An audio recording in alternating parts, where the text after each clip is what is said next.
Alright, so I actually purchased ice maker water connector separately because it doesn't come with the fridge. So I'm gonna be connected to the water line over there. And the ice maker hose connection over here. So I'll just pop this out. So just pop this out. Connect one of the heads to here.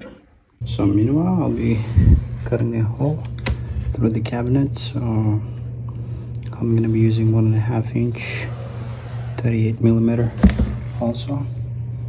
And as you can see, it's got connectors over here. So I'll be cutting maybe in through here so that I don't touch this part. Also underneath of this cabinet, it's a hollow. It doesn't have a toe kick like this, so I'll be probably cutting a hole over here so that I don't touch the connectors like this. So the first hole is ready.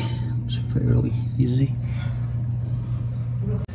All right, so the water line is on. I haven't turned on the water yet. I'm gonna test it later today.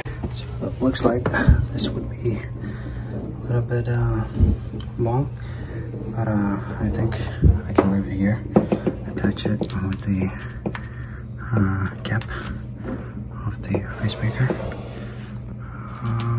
Maybe I can just tape it. All right, just taped in.